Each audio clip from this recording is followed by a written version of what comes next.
Trump पहुंचते हैं, बकायदा इनका वेलकम करने के लिए प्रिंस सलमान आते हैं, बकायदा उनका बढ़िया सा वेलकम होता है और राजकीय सम्मान के साथ बढ़िया। ये सारे के सारे सम्मान वो हैं जो आपने शायद शी जिनपिंग की यात्रा जब सऊदी की रही हो उस समय भी देखे हो। लेकिन जब चूंकि दौर बाइडेन का हुआ करता था तो ये न्यूज बड़ी बनी थी, लेकिन ट्रंप जब अब आए हैं तो वो मोहम्मद बिन सलमान, जो प्रिंस सलमान हैं सऊदी के, उनसे थोड़े ज्यादा अफेक्शनेट हैं। वो कहते हैं कि प्रिंस सलमान उम्र में छोटे जरूर हैं लेकिन इनकी समझ बड़ी है। समझ अमेरिका के लिए तो केवल इतनी है कि कोई कितना खर्चा कर दे, खर्चा जो कर दे वो अमेरिका के लिए बड़ा होता है। तो खैर, तारीफ में ये यहां आकर के बढ़िया इनसे पैसे लेकर चले गए। साथ में फिर इन्होंने बैठ करके इनके साथ बहुत सारे एग्रीमेंट्स पर साइन किए। उन एग्रीमेंट्स में बहुत सारी चीजें निकल कर आई। जानकारी तो यह निकल करके आई कि अमेरिका सऊदी को 142 बिलियन डॉलर, लगभग 12.1 लाख करोड़ के हथियार बेचने जा रहा है। साथियों, यह नंबर मजाक नहीं है। आज अमेरिका सऊदी को 142 बिलियन डॉलर के वेपन बेचने जा रहा है। अगले 4 साल में वो डिलीवर कर दिए जाएंगे। ये तो केवल वेपन है। जो हस्ताक्षर हुए हैं वो हुए हैं 600 बिलियन डॉलर की वर्थ पर। और ट्रंप यही नहीं रुके, उन्होंने कहा कि मुझे उम्मीद तो 1 ट्रिलियन डॉलर की थी। तो ट्रंप की जो सऊदी से एक्सपेक्टेशंस लेकर के वो आए कि सऊदी हमें ऑफर देगा और हम वो माल बनाकर इनको देंगे, ट्रंप ने बिल्कुल एक व्यापारी की तरह भूमिका निभाई और सऊदी से बहुत कुछ साइन करवा लिया। अब बात यहां पर समझने की है। पाकिस्तान को आईएमएफ ने लोन दिया 1.2 बिलियन डॉलर का, कहीं जगह 1.5 बिलियन डॉलर है, कहीं जगह 2 बिलियन डॉलर है। और उसमें पाकिस्तानी लोग सड़क पर पटाखे फोड़ रहे हैं कि हमको कर्जा मिल गया है। यहां पर 142 बिलियन डॉलर के तो केवल वेपन खरीदे जाएंगे अमेरिका से सऊदी के द्वारा। आप दोनों के बीच का अंतर समझ सकते हैं। सऊदी कुल मिलाकर 600 बिलियन डॉलर के वेपन खरीदेगा अगले, मतलब सारे समझौते किया है अगले 4 साल के लिए। यहां 600 बिलियन डॉलर इनकी लगभग जीडीपी चल रही है पाकिस्तान वालों की। तो आप अंदाजा लगा सकते हैं कि दोनों में किस लेवल का अंतर है, सऊदी पाकिस्तान को कैसे ट्रीट करता है।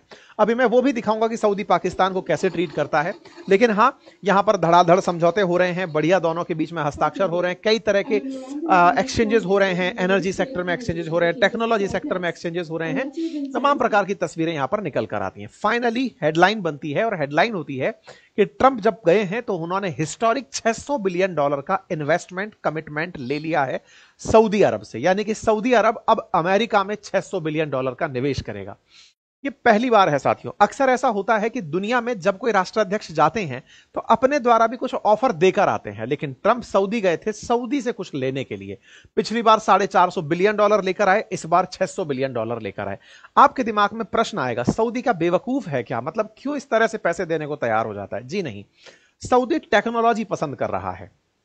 सऊदी का जो फ्यूचर विजन है वो दुबई की तरह से, यूएई की तरह से खुद को आगे ले जाने का है। वो चाहता है कि टेक्नोलॉजी से जितनी भी बड़ी कंपनियों को वो अपने साथ जोड़ सकता है वो जोड़े और सऊदी की उन्नति में उस पैसे को खर्च करे। क्योंकि अब क्या होगा कि सऊदी ने ये जितने भी ऑफर दिए हैं अमेरिका को, ये असल में दान में नहीं दिए हैं, इसके बदले सऊदी काम मांग रहा है। सऊदी जब काम मांग रहा है तो सैम ऑल्टमैन जो चैट जीपीटी वाले हैं वो भी यहां आए हुए हैं। तो यहां पर फिर टेस्ला वाले, स्टारलिंक वाले, एलॉन मस्क भी आए हुए हैं। इसी तरह से तमाम बड़ी कंपनियां, उबर हुई, जॉनसन एंड जॉनसन हुई, अमेरिका जितनी बड़ी कंपनियों को रखता है वो सारी बड़ी कंपनियों के सीईओ या उनके प्रतिनिधि इस समय सऊदी में ट्रंप के साथ आए हुए हैं। और वो यहां आकर के केवल ऑर्डर लेकर जा रहे हैं कि आप हमें ऑर्डर दें, हम आपके लिए काम करेंगे। यानी कि सऊदी प्रिंस सलमान जो हैं उनका विजन बहुत स्पष्ट है। आज अगर आप 2025 में हैं तो अगले 4 साल के लिए उन्होंने ये जो 600 बिलियन डॉलर निवेश किए हैं, इनसे ना केवल अपनी सुरक्षा मजबूत करेंगे बल्कि टेक्नोलॉजी को सऊदी के अंदर इंटीग्रेट करेंगे। ये सारा की सारा इन्वेस्टमेंट उसी चीज के लिए किया गया है। खैर, इससे अमेरिका को व्यापार के सौदे मिले और ये व्यापारिक समझौते इन्होंने अपनी तरफ से बढ़िया से व्हाइट हाउस के द्वारा दे दिए गए। 5 बड़े मुद्दों में वायुसेना और अंतरिक्ष में सुरक्षा, हवाई और मिसाइल हमलों से रक्षा, सऊदी अरब की नौसेना को मजबूत करना, सीमा सुरक्षा और बॉर्डर सेना को नई तकनीकी देना, इंफॉर्मेशन और कम्युनिकेशन सिस्टम को अपग्रेड करना। ट्रंप ने बधाई में बढ़िया से इनकी तारीफें की और कहा कि भाई साहब हमारे यहां दुनिया के सबसे बड़े बिजनेस लीडर्स हैं और वो बहुत सारे चेक लेकर यहां से जाने वाले हैं। अब साहब चेक लेने की तस्वीरें देखें आप, यहां पे बकायदा इंट्रोड्यूस कराया जा रहा है कि मिलिए एलॉन मस्क से। इतना ही नहीं, सऊदी बकायदा ट्रंप को लेकर के पहुंचते हैं, प्रिंस सलमान लेकर पहुंचते हैं ट्रंप को उस बिजनेस मीट में जहां इन्वेस्टमेंट फोरम बैठा हुआ है, जहां पर कमिटमेंट्स किए जाएंगे कि क्या क्या काम किया जाएगा। तो कुल मिलाकर के ट्रंप यहां पर पैसा कलेक्ट करने आए, उगाही करने आए, और इनडायरेक्टली कहूं तो सऊदी की सुरक्षा के लिए पैसा लेने आए कि बेटा तुम्हें अगर ईरान से बचाना है तो आओ और हमारे को पैसा दो।